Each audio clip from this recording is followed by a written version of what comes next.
வணக்கம் மக்களே, இது ஆச்சரியங்களின் அணிவகுப்பு 12 டக்கர். நான் உங்கள் துரைராஜ். நம்ம தலைநகர் சென்னை.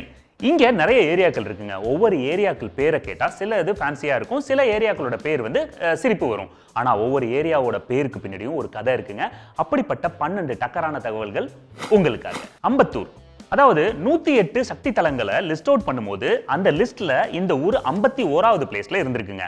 அதனாலேயே அந்த ஊருக்கு 51ஆம் ஊர் அப்படின்னு வச்சிருக்காங்க. அது நாளடைவுல அம்பத்தூர்னு ஆயிப்போச்சு. இப்போ நீங்க என்ன பண்றீங்கன்னா, பஸ்ல அம்பத்தூருக்கு போறப்போ கண்டக்டர்ட்ட 51ஆம் ஊருக்கு டிக்கெட் கொடுங்கன்னு சொல்லுங்க, ஜாலியா இருக்கும். தண்டையார்பேட்டை, 17ஆம் நூற்றாண்டுல குணங்குடி மஸ்தான் சாஹிப் அப்படின்ற ஒரு துறவி அங்க வாழ்ந்திருக்காரு. இவரோட நேட்டிவ் பாத்தீங்கன்னா ராமநாதபுரத்துல தொண்டி. சோ இந்த மக்கள் என்ன பண்ணிருக்காங்கன்னா அவரை தொண்டியார் அப்படின்னு கூப்பிட்டுருக்காங்க. அது காலப்போக்கில் அந்த ஏரியாவை ரெப்ரசென்ட் பண்ற மாதிரி தண்டையார்பேட்டை அப்படின்னு ஆயிடுச்சு. நானும் யோசிச்சுட்டு இருக்கேன், என் பேரை தஞ்சை துரையார் அப்படின்னு வச்சுக்கலான்னு. ஏன்னா வரலாறு முக்கியம் இல்ல. மாம்பழம், சிவபெருமானுக்கு ரொம்ப பிடிச்ச வில்வ மரம் அங்க நிறைய இருந்திருக்கு. அதனாலே அந்த ஏரியா மக்கள் அப்ப வந்து மகாவில்வம் அப்படின்னு சொல்லி கூப்பிட்டு இருக்காங்க அந்த ஏரியாவை. ஆனா காலப்போக்கில் நம்ம ஆளுங்க தான் சூங்கியத்தை போட்டு மெல்ற மாதிரி பேசுவோமே, மாம்பழம்னு ஆயிடுச்சு. எனக்கு எப்படி லானா வராதோ அப்ப யாருக்கோ வீணா வரல போல இருக்கு. புரசை அப்படிங்கிற ஒரு வகை மரம் வந்து அந்த ஏரியால நிறைய இருந்ததுனால அந்த காலத்துல புரசவாக்கம் அப்படின்னு மக்கள் கூப்பிட ஆரம்பிச்சிருக்காங்க. இப்ப பாத்தீங்கன்னா வளமா நிறைய நார்த் இந்தியன்ஸ் தான் அங்க வாழ்றாங்க. ஆல்ரெடி புரசவாக் அப்படின்னு கூப்பிட ஆரம்பிச்சிட்டாங்க.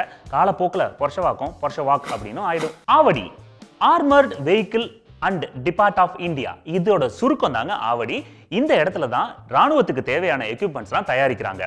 இப்போ அது கமர்ஷியலா ஆயிடுச்சு. பட் இன்னமும் சில முக்கியமான இடங்களை வந்து சென்ட்ரல் கவர்மெண்ட் கண்ட்ரோல்ல தான் வச்சிருக்காங்க. குரோம்பேட், அந்த காலத்துல லெதர் ஃபேக்டரிஸ் அங்க நிறையவே இருந்திருக்குங்க. அதனாலேயே குரோம் லெதர் ஃபேக்டரி அப்படின்னு அந்த ஏரியாவை ரெப்ரசென்ட் பண்ணிருக்காங்க. அதனால மக்கள் வந்து குரோம்பேட் அப்படின்னு மாத்திட்டாங்க. இப்போ கூட அந்த ரயில்வே ஸ்டேஷன்ல போய் பாத்தீங்கன்னா கிரோம்பேட்டை அப்படின்னு எழுதி வச்சிருக்காங்க. கோடம்பாக்கம், 17-18ஆம் நூற்றாண்டுல நவாப் ஒருத்தர் தன்னோட குதிரைகளுக்கு பசியாத்திர நந்தவனமா அந்த இடத்தை யூஸ் பண்ணிருக்காரு. உருதுல அந்த இடத்துக்கு கோடா பாக், அதாவது குதிரைகளின் நந்தவனம் அப்படின்னு பேர் வச்சு அழகு பார்த்திருக்காரு. அது காலப்போக்கில் வந்து கோடம்பாக்கம் அப்படின்னு ஆயிடுச்சு. அந்த காலத்துல குதிரைகளுக்கு பசியாத்தின இடம் இன்னைக்கு சினிமாக்காரங்களுக்கு எல்லாம் பசியாத்துது. சைதாப்பேட்டை, சென்னையில ஒரு காலகட்டத்துல பல ஏரியாக்கள்ல முகலாயர்கள் ஆட்சி பண்ணியிருக்காங்க. அந்த காலத்துல சையது ஷா அப்படிங்கிறவரு ஒரு ஏரியாவை ஆண்டிருக்காரு. அந்த ஏரியாவுக்கு தான் சையது ஷா பேட்டை அப்படின்னு பேர் வச்சிருக்காங்க. நம்ம ஆளுங்க எதை தான் உருப்படியா விட்டு வச்சிருக்கோம், அதையும் சைதாப்பேட்டைன்னு மாத்தியாச்சு. சேப்பாக்கம், முகலாயர்களுக்கு தோட்டம்னா ரொம்ப பிடிக்குங்க. அவங்க ஆட்சி பண்ற எல்லா இடத்துலயும் தோட்டத்தை வச்சு அழகு பார்ப்பாங்க. 6 தோட்டம் வச்சதுனால அந்த இடத்த உருதுல சேப்பாக் அப்படின்னு கூப்பிட்டுருக்காங்க. அது நாளடைவுல சேப்பாக்கம்னு ஆயிடுச்சு. நல்ல வேலைங்க 8 தோட்டம் வைக்கல, இல்லாட்டி ஆட்டுப்பாக்கம் அப்படின்னு ஆயிருக்கும். பூந்தமல்லி, மல்லிகைப்பூ அங்கதான் அதிகமா பயிர் பண்ணாங்க. அந்த காலகட்டத்துல திருக்கச்சி நம்பியாழ்வார் அங்கிருந்து மல்லிகைப்பூ எல்லாம் எடுத்துட்டு போய் காஞ்சிபுரத்துல வரதராஜ பெருமாளை வழிபடுவாராம். சான்ஸ்கிரிட்ல புஷ்பகவல்லின்னும் தமிழ்ல பூவிருந்தவல்லின்னும் கூப்பிட்டு இருந்தாங்க. அது அப்படியே பூந்தமல்லி ஆகி இப்ப பூனமல்லி ஆயிடுச்சு. தேனாம்பேட்டை, ஆரம்பத்துல இந்த ஏரியால அதிகமா தென்னை மரங்கள் இருக்குமா, அதனாலதான் அந்த ஏரியாக்காரங்க அதை தென்னம்பேட்டை அப்படின்னு சொல்லி கூப்பிடுவாங்களாம். அதுக்கப்புறம் நாளடைவுல அது தேனாம்பேட்டைன்னு ஆயிடுச்சு. என் ஃப்ரெண்டு ஒருத்தன் இருக்காங்க, என்ன பண்ணா இந்த ஏரியால தேன் அதிகமா விற்கும், அதனால தாண்டா அந்த பேரு அப்படின்னு சொல்லி என்னையே ஏமாத்திருக்கான் அவன. வலசரவாக்கம், இந்த ஊர் பூமிக்கு அடியில முருகன் சிலை கிடைச்சுதான்.